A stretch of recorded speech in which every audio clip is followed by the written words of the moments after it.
kali ini kita akan melakukan podcast dengan Bapak Ignatius Adi Susilo ya Pak? Ya. Selaku Kepala Sekolah SMK Tersisih Sekreta. Oke. Bapak boleh dijelaskan latar belakang Bapak? Ya. Oke, saya latar belakangnya dari sisi pendidikan ya. Pendidikan memang saya lulusan dari Fakultas Hukum Universitas Atmajaya Yogyakarta. Sehingga pada awal saya mulai mengajar di SMA Tersisih Sekreta, saya diminta untuk mengajar negara. Kemudian dalam karir selanjutnya saya menduduki berbagai jabatan dari wakil kepala sekolah hingga pada akhirnya sekarang saya jadi kepala sekolah di SMK. Sebelumnya kepada Bapak Ali, terima kasih sudah hadir menyediakan waktu dalam podcast ini ya Pak. Bapak tahu kasus pengibaran bendera warna itu sebelumnya? Kalau tahu sih cenderung saya juga tahu, mengikuti gitu lah. Oh mengikuti? Oh. Karena emang ramai juga di media ya Pak ya? Ya, cukup ramai. Ya, saya tertarik hal-hal yang terkait dengan dinamika kehidupan berbangsa dan bernegara itu saya cukup tertarik. Ya, sehingga memang meskipun saya tidak ikut ambil bagian untuk menyuarakan itu, tetapi saya mengikuti. Jadi perkembangannya sampai sejauh mana masyarakat ini membutuhkan perhatian, ya, kemudian berbagai cara dia mengekspresikan diri. Saya ikuti. Untuk fenomena ini kan lumayan ramai ya Pak. Kemarin di demo Agustus ya. Ya. Nah kebetulan kejadiannya itu kan sebelum 17 Agustus ya Pak ya. Iya. Dari Juli udah ada yang mengibarkan. Nah, menurut Bapak kenapa sih mereka mengibarkan bendera itu? Kalau menurut saya, ya, pengibaran bendera warna putih itu terkait dengan situasi dan kondisi keadaan negara saat ini, terutama terkait dengan pemerintahan yang menyangkut juga di bidang perekonomian dan sebagainya. Sehingga memang suka atau tidak suka hal itu memang menyangkut kehidupan masyarakat yang masyarakat itu langsung rasakan. Ya, makanya dia kemudian punya inisiatif untuk menyebarkan bendera itu. Berarti menurut Bapak ini bentuk ekspresi masyarakat bukan? Ya, menurut saya itu merupakan bentuk ekspresi masyarakat ya, atas mungkin kekecewaannya. Ya. Saat ini kita tahu bahwa masyarakat itu menanti jurus-jurus itu dari pemerintah untuk melakukan perbaikan ekonomi, ya, sehingga lapangan pekerjaan menjadi lebih mudah, orang mulai belajar lebih mudah, tapi ternyata kan memang sampai saat ini cukup sulit kan? Ya, kemudian pertumbuhan ekonomi mungkin juga kalaupun lambat, mungkin dikatakan lambat, mungkin tidak terlalu lambat, tetapi tetap bertumbuh di Indonesia. Cuma kan kita juga bisa melihat bahwa angka pengangguran juga semakin lama, sehingga bentuk protes masyarakat ya, karena mungkin melihat ya, pekerjaan yang sulit didapat, kemudian korupsi juga merajalela, ya, kemudian ada pengekangan beraspirasi di sana sini. Nah, akhirnya memang masyarakat menggunakan caranya sendiri, ya, menggunakan cara sendiri untuk menyalurkan aspirasi itu, daripada mungkin mereka berpikir ketika dia harus berdemo, kemudian nanti pas 17-an dia berdemo, itu kan juga tidak bagus. Maka sebelum 17-an mungkin dia akan mengibarkan bendera seperti itu, dan saya kira menurut saya secara pribadi itu sah-sah saja karena kan itu bentuk aspirasi, penyaluran aspirasi. Cuma memang yang perlu diperhatikan bagaimana tetap menghargai simbol-simbol negara. Artinya bahwa pengibaran bendera warna putih itu sebagai bentuk penyaluran aspirasi, tetapi tetap harus dilandasi dengan menghargai simbol-simbol negara sesuai yang ditetapkan dengan Undang-Undang Nomor 24 Tahun 2009. Ya, sehingga tidak boleh kemudian melanggar ya penghargaan terhadap simbol-simbol negara. Kira-kira boleh tahu korelasinya dengan undang-undang yang menjelaskan simbol-simbol negara tadi? Iya, mengenai bahasa, mengenai dasar negara, ya, kemudian mengenai bisa juga ya sudah wakil presiden dan sebagainya itu kan simbol-simbol negara, ya bendera, ya bagaimana bahwa dalam aturannya ketika pengibaran bendera antara bendera kebangsaan kita, bendera kebangsaan kita dengan bendera yang dalam tanda kutip One Piece itu ya tidak boleh dikibarkan sejajar misalnya. Ya, itu contoh ya, artinya bahwa ada aturan mainnya di situ. Dalam pengibaran bendera, bendera merah putih harus lebih tinggi dibandingkan dengan bendera yang lain. Berarti itu bentuk ekspresinya tidak boleh melebihi rasa nasionalismenya ya? Betul. Rasa nasionalisme harus utama di atas semuanya. Karena apa? Ya kalau tidak kita, siapa yang akan jawab nasionalisme? Kalau bukan kita yang kemudian memperjuangkan NKRI, lalu siapa? Kalau kita hanya bisa protes tapi tanpa kemudian mempertimbangkan efek yang mungkin bakal terjadi, ya, mungkin keretakan di masyarakat atau mungkin perpecahan negara itu kan berbahaya. Ya, artinya bahwa bagaimana memanfaatkan simbol-simbol itu, tetapi juga tetap memperhatikan aturan. Untuk protes boleh, kan tidak dilarang. Terus Bapak tahu nggak sih sebenarnya arti dari bendera One Piece? Kalau arti secara harafiahnya mungkin saya kurang, tapi bahwa itu sebagai simbol untuk perlawanan mungkin lebih cocok ya. Artinya sebagai simbol untuk perlawanan terhadap ketidakadilan, ya, kemudian terhadap absolutisme, ya, yang kalau kita sandingkan dengan keadaan negara pada saat ini kan sangat berkaitan erat ya, terkait itu maksudnya ada kaitannya di situ, sehingga masyarakat mungkin menggunakan bendera itu ya sebagai bentuk mungkin perlawanan terhadap ketidakadilan, kemudian bisa juga dia tindakan yang mungkin mengekang di sana sini, ya, meskipun kalau saya lihat untuk saat ini tindakan pemerintah yang mengekang itu kok dalam alam demokrasi saat ini kok sangat kecil ya, artinya sekarang ini bisa kita lihat orang mau ngomong apa aja kan diam, artinya mau ngomong yang kasar-kasar pun ya kelihatannya di medsos itu orang bisa sekedar hati ngomong, tapi pemerintah juga santai saja kok, artinya tidak menanggapi dengan berlebihan gitu. Artinya bahwa sebenarnya kalaupun mungkin ada pengekangan beropini atau berpendapat mungkin dalam praktek ya, dalam tanda kutip mungkin yang terlalu ya. Kalau yang ini saya perhatikan di medsos itu apalagi yang mungkin berseberangan pemerintah ya, itu kalau bicara dia vulgar ini ya kan bebas gitu kan, dan pemerintah juga tidak kemudian menciduk itu kok. Iya, saya kira ada balancing di situ, ada kebebasan lah, masih ada kebebasan di negeri ini, masih kebebasan lah, mungkin perkaranya didengar atau tidak itu persoalannya ya, atau yang bagaimana aspirasinya didengar atau tidak oleh pemerintah, nah ini menjadi persoalan.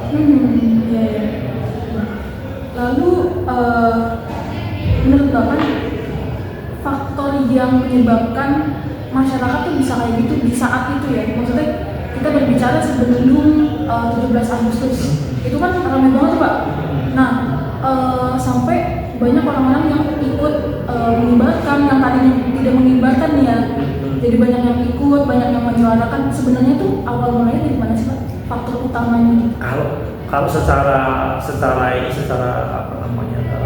fokusnya, secara detailnya mungkin saya tidak terlalu mengerti, tapi kalau menurut saya karena ketimpangan ya, jadi ketimpangan yang ada di masyarakat, ya, ketimpangan ya, mungkin antara masyarakat yang dalam tanda kutip dalam ekonomi yang mungkin kurang, ya, atau kemudian melihat keadaan negara yang mungkin pajaknya naik, ya kan, kemudian korupsi sampai berapa triliun di Pertamina, ya, kemudian diikuti dengan korupsi yang lain, kemudian ada yang korupsi kemudian mendapatkan pengampunan yang kemarin ya. Ya ada yang mendapat pengampunan, kan juga mendapatkan polemik juga kan di masyarakat. Artinya ada yang pro dan ada yang kontra, dan itu hal yang biasa di dalam negara demokrasi, itu merupakan yang biasa. Artinya bahwa setiap pendapat itu masyarakat berhak untuk mengeluarkan pendapatnya sepanjang sesuai dengan aturan main. Jadi kalau menurut saya lebih menekankan kepada bentuk ketidakpuasan atau bentuk perasaan dari masyarakat yang tidak tersampaikan aspirasinya atau tidak terwakili oleh mungkin orang-orang yang di DPR sana ya, legislatifnya. Ya, bahkan kan kalau kita runut di DPR itu kan bukan menolak kan undang-undang perampasan aset. Nah, dan situ mungkin merupakan suatu bentuk akumulasi yang bertumpuk sehingga mungkin cara ini yang paling tepat saya menemukan bendera One Piece misalnya. Ya, itu menurut saya bisa juga arti masyarakat kalau sudah muak mendengar omongan para orang-orang di atas, para pemimpin entah yang di DPR atau di eksekutif, di legislatif atau mungkin pemimpin yang lain atau mungkin tokoh-tokoh masyarakat yang mungkin dalam pengertian masyarakat yang mencari ini atau mungkin dalam tidak berpihak kepada masyarakat itu ya. Kemudian belum masalah-masalah yang terkait dengan masalah hukum yang tadi saya katakan, korupsi malah mendapat pengakuan dari presiden misalnya, itu sudut yang bisa berbeda. Nah, mungkin itu adalah bentuk akumulasi dari itu saya.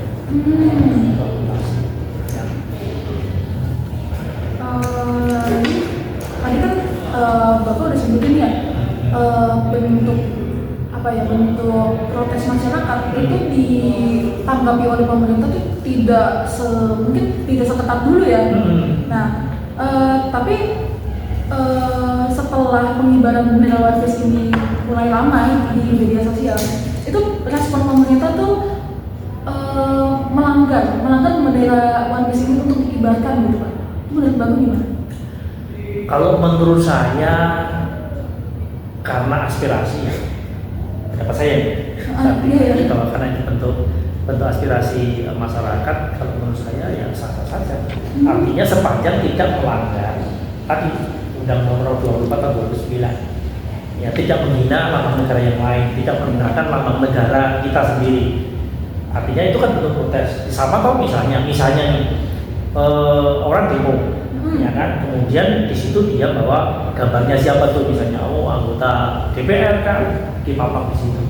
Apa bedanya dengan kemudian yang mengibarkan bendera One Piece yang mungkin memiliki nilai filosofi yang hampir sama. Gitu kan. Nah, yang penting kan masyarakat itu mengambil nilai filosofinya. Ini bertentangan dengan keadilan. Ini menentang absolutisme misalnya. Ya, dan lebih tegas lagi memang kalau menurut saya karena ya bermasyarakat pemerintahan saat ini mungkin ya itu ya belum begitu banyak bisa dilihat hasilnya. Ya belum bisa dilihat hasilnya ya, sama tadi terkait dengan masalah hukum, penegakan hukum. Nah ini kan misalnya yang di Pertamina di dulu ya, misalnya podcast ya. Kemarin itu bentuk protes kan nggak cuma bendera One Piece. Nah, yang ini dia yang dilanggar pemerintah itu Pak. Kenapa bisa sampai dilanggar pemerintah? Maksudnya ini kan cuma bentuk ekspresi yang sebenarnya tidak menyinggung siapa gitu, tidak menyinggung. Namun kenapa bisa sampai melanggar gitu? Kenapa bisa sampai pemerintah menanggapi hal ini? Dia melanggar ya? Iya, dengan melanggar gitu. Ya mungkin hubungannya dengan tadi Undang-Undang Nomor 24 dari tahun 2009 itu dikaitkan dengan itu. 2009? Iya, artinya kan ya yang kita kenal sebagai simbol negara kan bendera merah putih, Pancasila.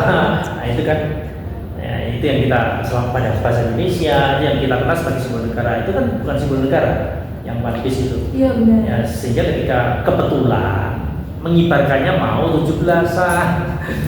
Ya, kebetulan mau mengibarkannya itu mau 17-an. Nah, ketika orang sibuk-sibuknya pada mengibarkan bendera merah putih, lalu ini berkibar juga. Ya kan, jangan itu mungkin kalau menurut saya lebih erat kaitannya dengan kekerasan nasionalisme. Karena nasionalisme aja kalau kita kulik mungkin endingnya ya di sana. Artinya kenapa harus mengibarkan bendera merah putih kok malah mengibarkan bendera One Piece? Kecuali pengibaran bendera One Piece itu di luar momen 17 Agustus atau setelah 17 Agustus. Tetapi kan warga masyarakat kan juga pinter, kan dia mengambil momen yang orang itu bisa melihat, bisa menjadi sebuah berita atau menjadi perhatian juga. Kalau nggak begitu kan jadi perhatian pemerintah juga gitu kan. Iya. Artinya masyarakat juga pintar juga, dia mengambil momen yang seharusnya si orang itu mengibarkan bendera merah putih, tetapi mereka nyeleneh sendiri mengibarkan bendera One Piece, otomatis akan menjadi sorotan kan? Entah media, mungkin media asing, media dalam negeri, entah dari komunitas sendiri yang tujuannya memang arahnya ke sana, biar menjadi sorotan. Ya kalau orang bilang orang itu kan nekat tapi tetap masih dalam kontrol, batas kontrol lah. Menurut saya seperti itu. Pak sebelumnya ini kok mati. Pos dulu pos. Ntar bakal. Enggak ininya. Lanjut ke bentuk. Tadi baru gue mulai lagi. Tadi kita pause. Paling kita lanjut ke bentuk protes lainnya. Itu sebenarnya kemarin kan yang ramai itu pengibaran benderanya. Tapi saya pernah lihat juga ada orang ngecat jalan itu lambang One Piece-nya itu loh Pak, lambang benderanya itu, dan langsung ditegur oleh aparat. Nah, mungkin bisa dibilang agak diancam kali ya? Bisa juga. Iya, agak diancam, dan mungkin emang lagi marak-maraknya saat itu. Jadi disuruh ganti, lalu mereka mengganti dengan lambang tikus. Nah itu menurut Bapak gimana tuh Pak? Iya, kalau One Piece ini kan juga sebenarnya media protes karena tadi yang mungkin sudah saya ceritakan ya, faktor-faktor yang mungkin ada masalah-masalah yang terjadi di dalam negara yang mungkin belum banyak terselesaikan ya, kayak korupsi misalnya, dan pajak lah ya, dan lain sebagainya ya. Kemudian undang-undang yang selalu dihitung perampasan aset lah ya. Itu kan yang sampai saat ini nggak ada ujung pangkalnya, bahkan mungkin DPR pun nggak berani. Kalau DPR itu sampai berani mengesahkan itu, ya saya yakin ya bisa-bisa ya banyak anggota DPR akan juga. Ya, kan, ya kita kan nggak menutup mata juga ya. Tapi saya nggak mau ngomong terlalu di sini karena nanti kalau ada apa-apa ribet. Kalau di luar ini saya bisa ngomong, bisa jelaskan. Jadi kalaupun kemudian ada kekhawatiran seperti tadi saya singgung ya, bahwa momen 17 Agustus itu momen merayakan kelahiran negara Indonesia yang sepatutnya diisi dengan berbagai acara yang terkait atau menunjukkan rasa nasionalisme. Nah, dengan pengibaran bendera One Piece itu kan dianggap tidak nasionalisme. Iya benar. Tetapi ya masyarakat tidak punya pilihan. Ya, waktu yang dipilih pun seperti tadi sudah saya singgung, waktu yang dipilih pun kalau menurut saya ya memang sengaja di 17 Agustus biar mereka disorot oleh pemerintah. Loh, ini yang lain mengibarkan bendera merah putih kok, ini mengibarkan bendera One Piece. Apa maksudnya? Apa tujuannya? Dan ternyata memang di balik itu kan memang ada tujuan. Iya. Ya kan, yang tujuan itu sebenarnya kalau kita kasih ya sebenarnya ya bentuk protes-protes yang wajar. Ya kalau orang menentang korupsi, menentang ketidakadilan karena masalah-masalah hukum itu kan wajar sebenarnya. Cuman tentunya saja dia harus mengibarkan bendera One Piece. Cuman momennya sebenarnya nggak tepat karena 17 Agustus di mana saat orang menunjukkan rasa nasionalisme. Tetapi sekelompok orang yang ini itu juga memilih momen yang masalah aja di situ dia pilih biar apa? Biar menjadi sorotan. Iya. Ya otomatis kalau di situ dia mengibarkan, otomatis kan orang juga belum. Wah, ya ada apa sih sebenarnya kalau orang banyak mengibarkan seperti itu? Nah, harapannya protes itu didengar oleh pemerintah. Iya. Gitu. Itu yang kalau saya poin pentingnya di situ. Jadi ada sengaja. Kalau kemudian tadi ada yang menegur ya wajar. Artinya bahwa ada aparat yang menegur, mungkin ada ancaman-ancaman, ya itu kan mungkin sebagai sengaja kan. Sebagai misalnya kan enggak. Kan yang di truk itu bendera One Piece sudah nggak diberhentikan di seluruh dunia. Iya. Ya, artinya mungkin di perumahan-perumahan yang pada mengibarkan bendera One Piece juga nggak disuruh turunin kok. Iya. Ya, artinya mungkin karena di jalan mengganggu kepentingan umum toh. Kalau menggambar di jalan itu kan mengganggu kepentingan umum. Tapi kalau itu mungkin di gang ya mungkin enggak kali. Ya, atau di jalan perumahan mungkin tidak juga. Tapi kalau gambarnya di jalan perumahan mau masuk Citra Raya ya mungkin akan dimarahi juga, akan diingatkan oleh petugas karena kan itu mengganggu jalan umum. Atau di jalan raya Pasar Kemis misalnya, atau di jalan raya dari Bitung mau ke Cimone itu kan fatal. Ya, mereka pasti macet dong. Nah itu mungkin. Ya. Karena kalau saya bandingkan dengan yang lain kan, yang di perumahan enggak, yang di mobil-mobil dipasang juga tidak, kok yang di jalan kok diperingatkan. Berarti karena mungkin lebih karena mengganggu pendidikan. Lanjut, mungkin setelah kejadian yang bendera One ini ya Pak, itu kan lanjut kita ke bentuk protes demo ya. Demo setelah itu langsung ramai demo, terus kasus yang mungkin pelindasan ya, Gojek itu ya. Ya, Afan Kurniawan ya. Terus kita lanjut ke timeline-nya tuh ke tuntutan masyarakat. Ya. Nah, itu menurut Bapak 17 ya? Ya, 17/8 tuntutan masyarakat itu. Apalagi yang diberi deadline untuk DPR untuk menjawab tuntutan itu gitu. Ya. Kalau menurut saya wajar sih masyarakat menuntut seperti itu aja. Ya, perkara nanti akan dikabulkan untuk semua kan, semua tuntutan kan tergantung pemerintah atau DPR ya, legislatif dan eksekutif, karena memang mereka ini kan di sistem tidak politika mereka menjadi penyeimbang ya, ya kan, menjadi penyeimbang sehingga didengar atau tidak ya tergantung pemerintah. Tetapi menurut saya ya 17 itu mungkin apakah sampai saat ini sudah dipenuhi atau belum ya, atau mungkin baru sebagian belum tahu juga ya. Tetap cuma kalau saya perhatikan saat ini termasuk hukum misalnya sudah mulai ada Risa Khalid misalnya yang melarikan diri dari Singapura, yang mafia minyak kan itu, kemudian kalau saya berbalik dengan yang ini, yang penjarahan, yang Saroni, Eko, Sri Mulyani, itu sebenarnya tidak pas karena kita memang negara hukum ya. Sebenarnya kalau tuntutan kemudian mengarahnya ke sana tidak pas. Jadi kalau menurut saya tuntutlah, silakan dituntut, ada tuntutan silakan, demo lah, kalau demo tetap yang tertib. Ya kalau demonya masih lokal seperti itu ya, bakar rumah, kemudian ya silakan saja. Artinya kalau memang belum terpenuhi 708 ya silakan saja demo ya sampai mungkin merasa mereka terpenuhi, gitu kan. Cuma pemerintah juga punya, saya kan punya prinsip. Pemerintah juga punya punya prinsip, kemudian juga punya program, saya kira. Ya, punya program juga, punya hal-hal yang esensial yang harus mungkin didahulukan ya dari mungkin sekedar menanggapi mungkin tuntutan-tuntutan itu. Mungkin tuntutan-tuntutan itu sudah masuk dalam program pemerintah juga bisa. Ya, mungkin sebagian sudah mulai terrealisasi juga bisa. Ya, tahu. Nah, cuman mungkin sebagian lagi mungkin belum. Ya, salah satunya yang tadi kawasan aset tadi belum. Ya, nah, itu mungkin menjadi hal yang masih jadi catatan merah. Ya, mungkin buat para mahasiswa. Ya, saya sebagai pengajar tentu saja. Ya, kalau misalnya mau menyampaikan aspirasi masyarakat, ya kami dukung, artinya ya kita silakan menyampaikan aspirasi, tapi dalam batas-batas yang tidak destruktif, yang tidak merusak. Contohnya ketika demo kemarin itu merusak, halte bis di Jakarta dirusak, kan masyarakat dirugi pada akhirnya.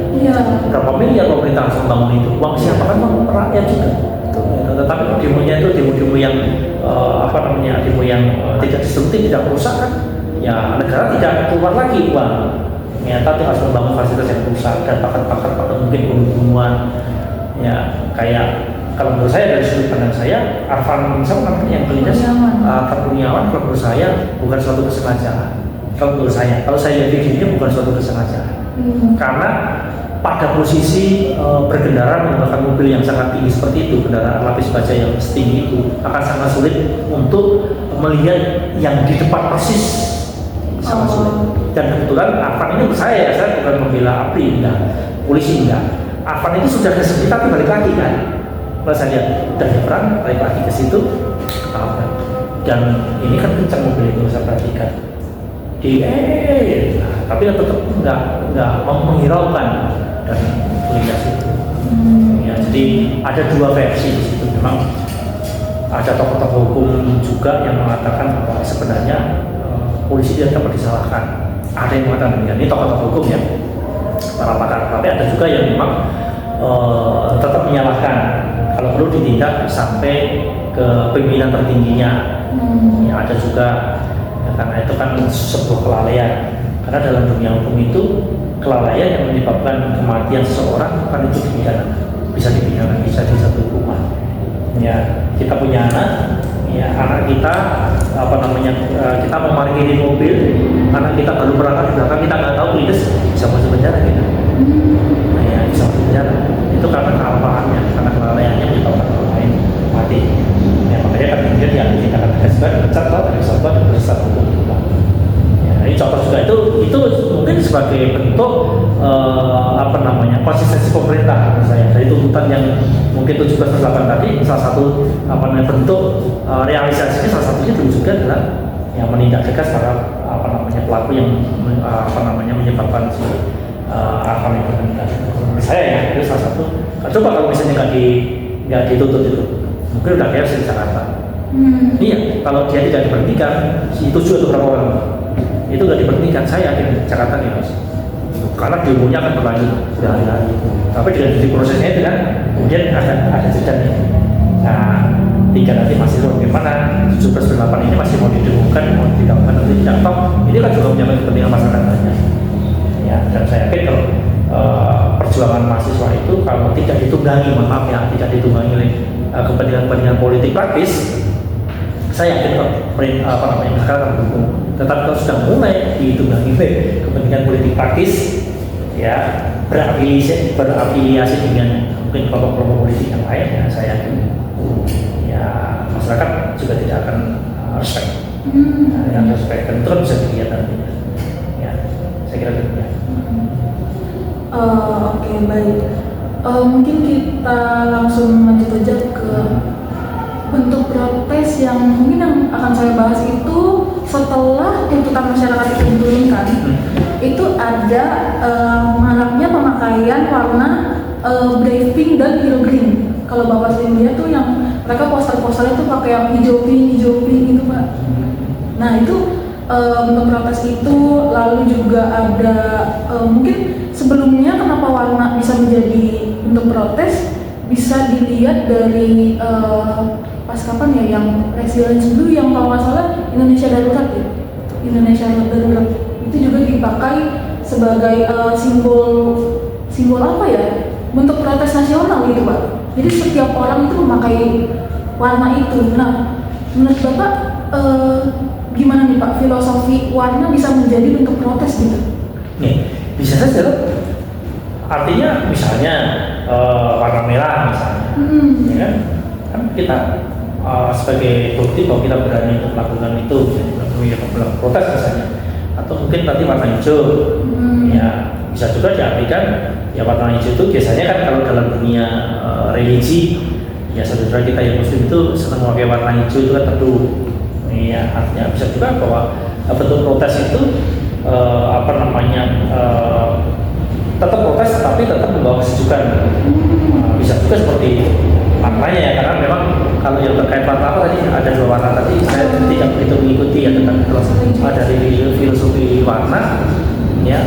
Orang menggunakan warna hijau itu kan ya bisa karena teduh ya, warna hijau itu ya warna-warna daun itu kan sejuk yang membawa kesejukan, maksudnya tetap protes tapi tetap berharap bahwa protes itu tidak membawa huru hara, tetap berjalan secara damai.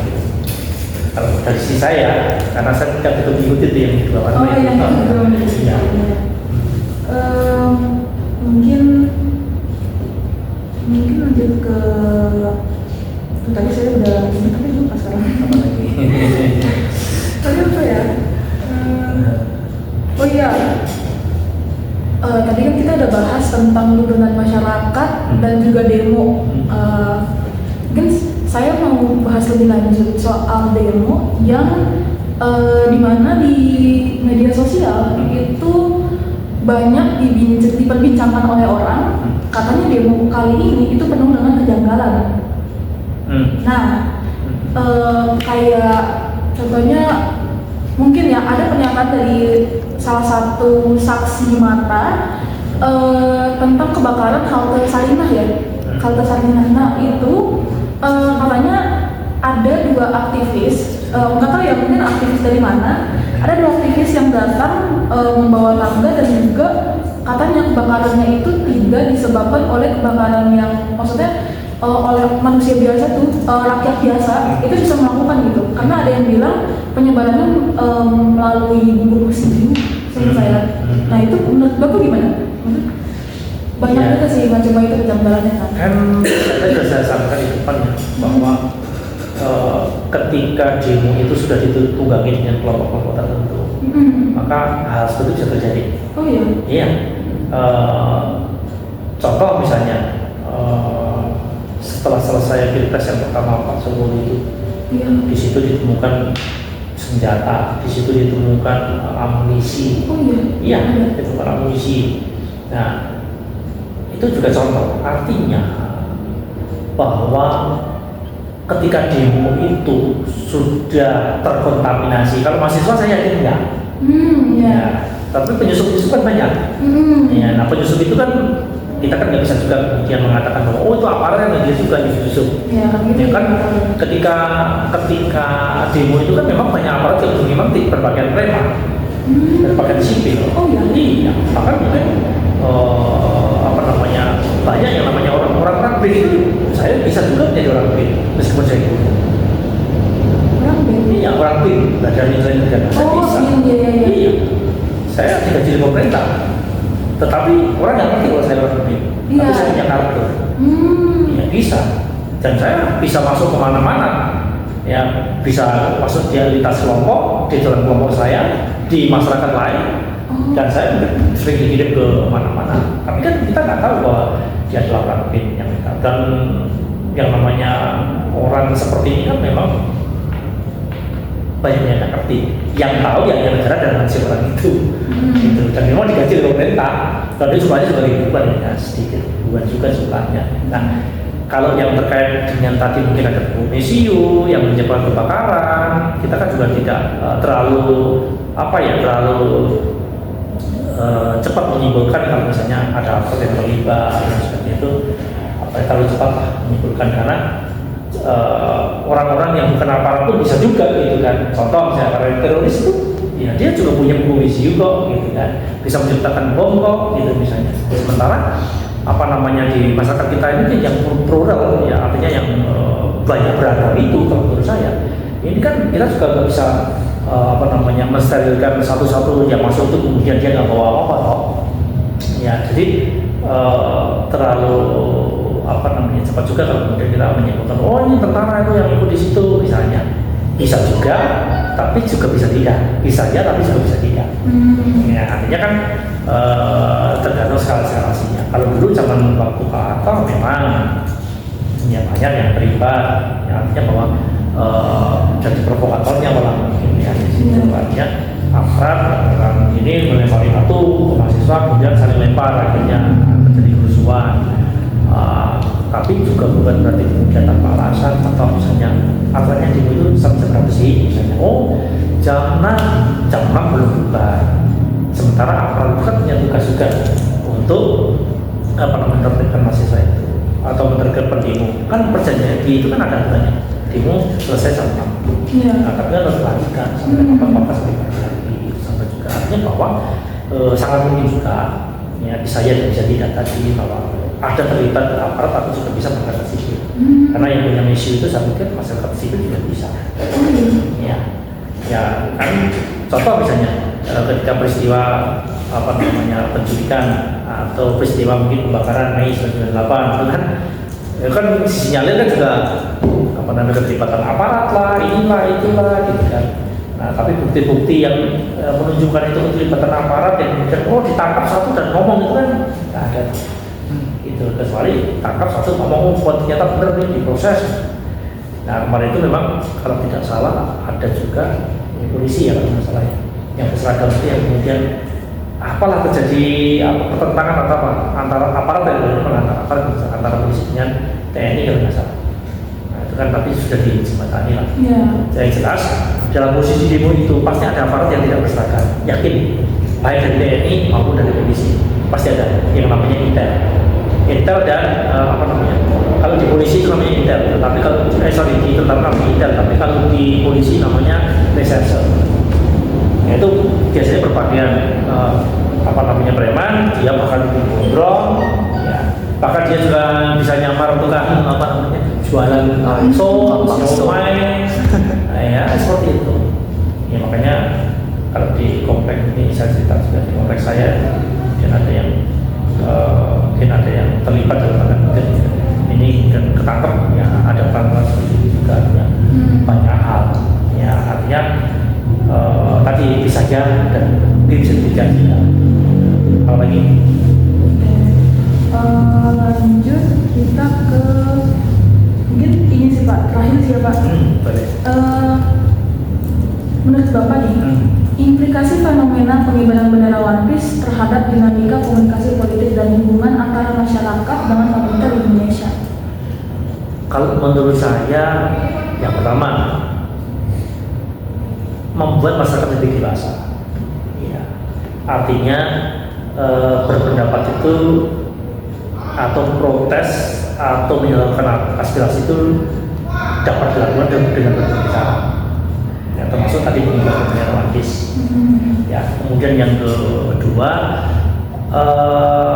pemerintahan Pak Prabowo saat ini termasuk respon ya, termasuk apa namanya ya, cukup kalau saya itu cukup respon juga untuk menanggapi berbagai protes yang dilakukan oleh masyarakat. Akan mungkin apa namanya program-program pemerintah yang minta untuk dikaji ulang, ditelaah ulang, saya kira juga bisa dilakukan pemerintah ulang.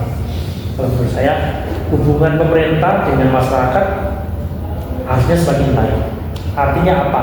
Bahwa celah-celah komunikasi yang mungkin selama ini terhambat, ya kemudian masyarakat melakukan tindakan-tindakan tadi, salah satunya mengibarkan bendera One Piece, itu merupakan sebuah simbol, oh ternyata masyarakat saya selama ini mungkin ada yang kurang terfasilitasi, sehingga memang apa namanya pemerintah dengan adanya pengibaran itu lalu dia bisa melihat. Ya, dia bisa melihat bahwa berarti menentukan langkah, ya harus menentukan langkah. Berarti langkah saya kepada masyarakat, kepada warga negara harusnya seperti ini. Ya, saya kira akan membuka pola komunikasi makin baik. Jadi jangan khawatir kalau kemudian, menurut saya jangan khawatir kalau kemudian ya akan kembali seperti zaman saya dulu ya. Saya kira saat ini nggak terjadi sih menurut saya. Kalau kalian apa namanya tahu dulu ketika saya kuliah mungkin luar biasa, atau mungkin bisa dilihat mungkin video-video tahun 1998 itu bisa lebih ngeri dari sekarang. Bisa lebih ngeri dari sekarang. Ya itu bisa dilihat cerita-cerita, kan banyak korbannya juga banyak. Ya jadi saya kira proses demokratisasi di Indonesia ini terus berkembang, terus melaju. Cuman di satu sisi proses ini terus bergulir, tapi di satu sisi ada sebagian masyarakat yang mungkin belum siap. Ya, belum siap menerima perbedaan, belum siap menerima kekalahan, ya toh. Kemudian mungkin cara menyalurkan aspirasi yang apa namanya mungkin masih dilihat kurang pas sebagai orang ketimuran misalnya. Ya, kalau orang ketimuran itu kan kita bukan orang-orang yang liberal, ya bisa nyambit presiden pakai telur, pakai sendal di Amerika bisa saja. Bahkan bisa, mohon maaf ya, kemarin siapa sih yang ditembak itu? Sama presiden Amerika. Nah, ya kan ditembak kan dia. Nah, di Indonesia kan belum ada yang sampai seperti itu. Separah-parahnya di Indonesia nggak ada yang sampai seperti itu. Karena ya bagaimanapun juga kita beda budaya. Artinya bahwa apa namanya semarah apapun masyarakat itu biasanya ya tidak sampai menyerang pemimpinnya. Kemudian di mana kemarin di Nepal ya, yang menterinya diceburin di semua, waduh, di Indonesia kan nggak ada. Yang ada di jalan itu kemarin. Tapi kalau menurut saya itu nggak pas. Yang pas karena negara hukum ya, negara hukum. Kemudian peristiwa, kalau tidak salah saya mencerna itu, peristiwa yang joget-joget di sidang itu kan sebenarnya peristiwa yang berbeda. Iya. Peristiwa yang berbeda dengan peristiwa yang pas kenaikan apa katanya mau minta naik itu sebenarnya kan berbeda sebenarnya. Hanya kemudian kombinasikan dari seperti sehingga memicu kemarahan masyarakat. Iya. Ya, karena di satu sisi itu juga kritik dari pemerintah. Pemerintah juga lemah untuk melibatkan negaranya. Bagaimanapun juga orang seperti Sakroni, Pak Uya, Nafalupa, siapa lagi? Eko Patrio, kemudian siapa lagi? Bu Sri Mulyani, ini kan simbol-simbol masyarakat yang harusnya tetap dilindungi negara. Tapi kalau orang sebelum menjaga rumahnya dan didiamkan, itu tanda tanya besar. Ya berarti kita hukumnya itu menjadi catatan buat saya, kan saya hukum itu menjadi catatan buat saya. Ya, orang sekali Bu Sri Mulyani, menteri masih aktif loh, ya sampai rumahnya dijarah gitu. Ya itu nggak bisa seperti itu. Ya kita bukan negara yang tanpa hukum ya. Kita semuanya tanpa hukum. Kalau memang ada kesalahan ya diproses secara hukum. Tapi kalau enggak ya jangan main seperti itu. Ya. Pada akhirnya kan tetap meskipun diam-diam kan tetap diproses nih. Ada yang di rumahnya itu kan diproses juga. Ada yang tangkap juga kan. Oh iya benar. Ada yang membalikan barangnya, ada yang masih polisi dan sebagainya. Kalau juga itu tidak dikenakan sama hukum. Ya, kalau seperti itu nanti bisa bunuh. Iya, ya seperti Mei 1998 nanti kejadiannya. Ya kalau hukum sudah nggak dihargai lagi, mau bagaimana? Kalau dulu, ini kan ruko, kalian tahu kan ruko yang dari ini rumahnya di mana gitu kan? Oh, Di Kunciran. Kunciran itu Jodong. Bukan, Kunciran dekat Parangsutra. Oh, yang parah di situ Karawaci Lipo, itu parah dulu. Terus kemudian di Pasar Jodong itu juga parah. Ya kemudian jangan salah, ini ruko yang arah ke sana dibakar semua. Ya, masih kalau kalian nanti dari Bundaran ke kanan, ada ruko-ruko yang bekas dijarah dibakar juga di situ. Dulu zaman 1998. Sekolahnya termasuk di dalamnya yang dijarah dibakar. oh, Iya, itu ribuan orang sudah ada di depan sekolah itu. Tetapi karena teman-teman kita ada 11 orang, itu sudah berani mati pokoknya. Dia bawa parang, jangan ini ya nanti. Parang sebeli itu, si teman saya itu sudah tidak pakai sendal lagi, sudah pakai sepatu lagi, sudah pakai ikat kuala. Kemudian orang sudah berduyun-duyun di depan sekolah sana. Teman kita yang bilang, silakan bapak ibu masuk. Tetapi saya tidak bisa menjamin bapak ibu akan hidup keluar.